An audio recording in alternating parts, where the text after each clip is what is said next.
Hello and welcome back to the channel. This is the story of how, around 3 years ago, I created my perfect ATGAMES Legend arcade. Please comment, like, subscribe to the channel, and without further ado, let's get on with it. Considering I've made no changes to the actual monitor or speakers of this cabinet, the first modification to talk about is my inclusion of the Legends Gamer control panel. This differs from the stock variant in that it has no spinners but has an additional 2 buttons per player for your triggers. This portable control panel has a better Bluetooth capability than the stock panel. It seems to connect much better and is very simple to fit. It fits within the same constraints as the stock variant with no differences whatsoever. The only differences are with regards to the lack of spinners and the additional 2 buttons per player, which is very handy for extra configuration. Okay, so this is the shelf I've made for my mini PC. It doesn't need to be particularly strong, so I've just utilised a 3mm thick piece of hardboard for this. It's supported to the support frame here with these 6 little brackets that I've incorporated. Like I've said before, it doesn't need to be particularly strong to hold the weight of the mini PC. Also, there's a couple of brackets there, little tiny brackets that I've used to keep the mini PC in place so it doesn't move from side to side. Also in here I've incorporated 2 dual USB ports which will come to the front panel from the front. Makes utilising a pen drive, mouse or anything else rather easy from the front of this cabinet. Okay, so this is our shelf with our mini PC and an external hard drive in place.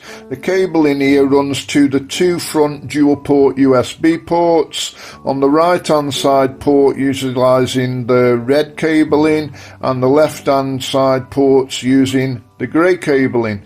This is a powered USB drive that's just utilised for storage and transfers to the mini PC internal hard drive when I'm actually using some of the stuff on there. Basically it's just a storage drive at the moment. This is a powered drive utilising a USB port and a powered cable. Okay, so this is our mini PC cover and support shelf for our keyboard and mouse. Any wood that you utilise on the rear of this needs to be at least 20mm away from the edge, because this shelf is supported by the support wood of the front and rear of the cabinet, and it sits on top of those. Turning it around here, you will note that we've got some little brackets in place and also a drilled grill there what I've drilled out.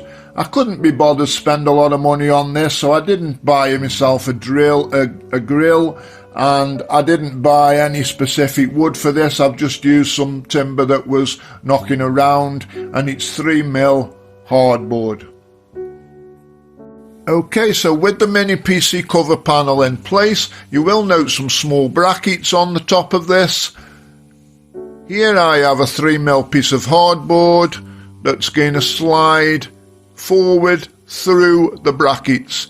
It is chamfered, so the rear of it is slightly wider than the front, which stops it pulling all the way through. I have also knocked up a little piece here, a little piece of hardboard, same thickness, what I'm going to slot into these little brackets here, and you will note that both of these slide forward but stop when they get to the second set of brackets.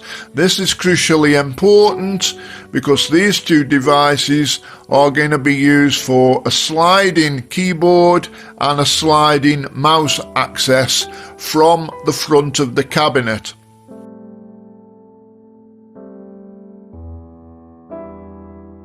This is a piece of rubber edging strip. It's self-adhesive, and I'm going to utilize this on the front of the keyboard slide, and I'm also going to use it on the front of the mouse slide as well. This will give grip from the front of the panel and also make it look nice and flush with the front panel edging strip, what I've got on my acrylic panel and front panel. Here I'm adding the keyboard and mouse to the slides.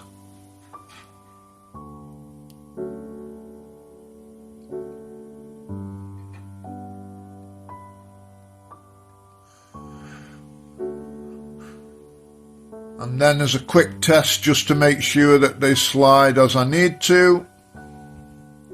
Keyboard there is fine. Mouse is a little bit stiff. A little bit of adjustment needed there, but that's fine, it'll work.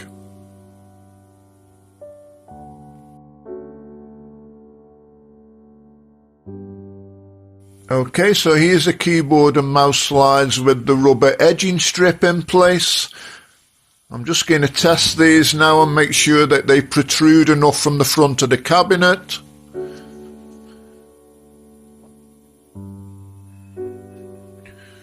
Yeah, they seem fine.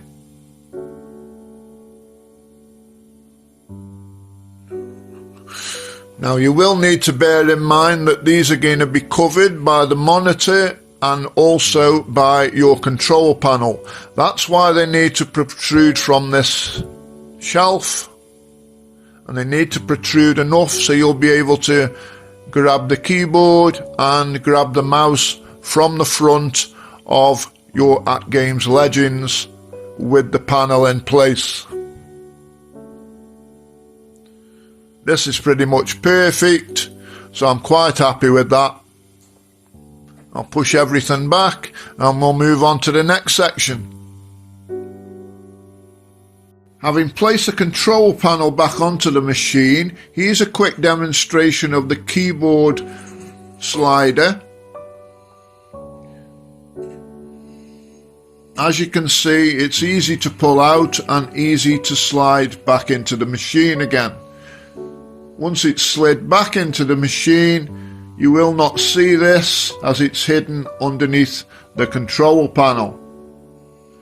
This fits nice and flush and is easy to grab, pull out and easy to slide back in, as demonstrated here.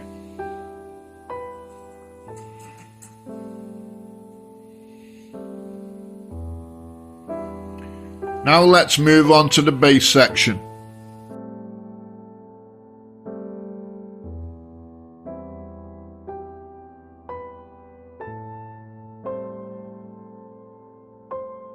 Okay, so I've turned the base section of the cabinet upside down, and what I'm going to do now, I'm going to add my caster wheels to the base of the cabinet.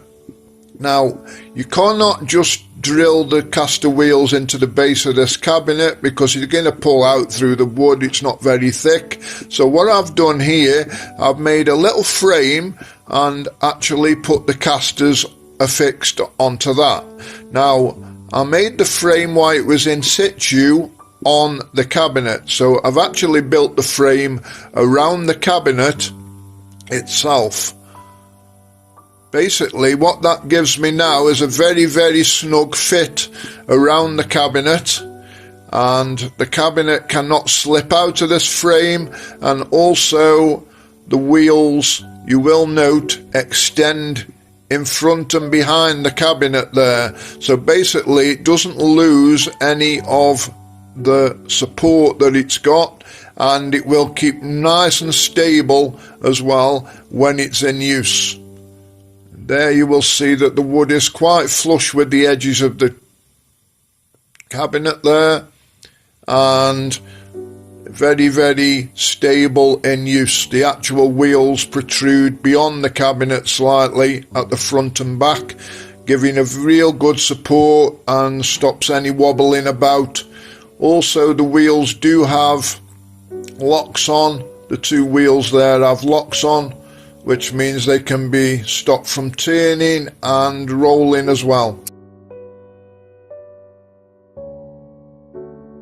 Okay, so let's turn the cabinet back over again and we'll check out that base front panel.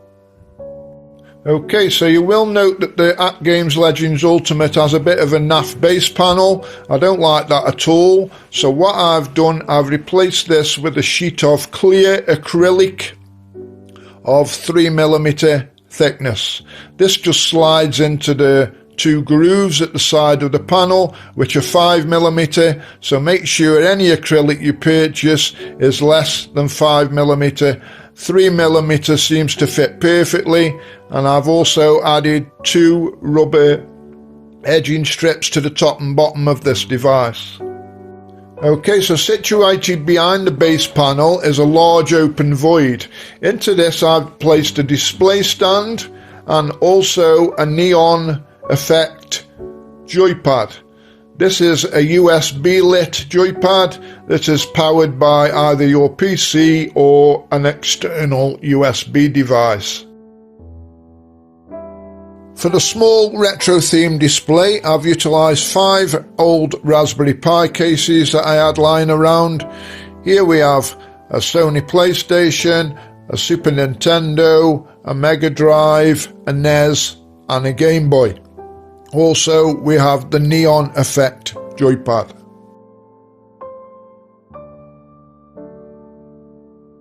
Okay, so with the neon effect LED joypad lit up now, we can see our display in all its glory. Here at the sides of the panel, we also have 2 grooves which the acrylic panel will slide into. I've also utilised a 3mm thick piece of hardboard beneath the display stand. This serves as a floor for the device and lips over both edges of the base panel. Now let's move on to our final video with the acrylic panel in place.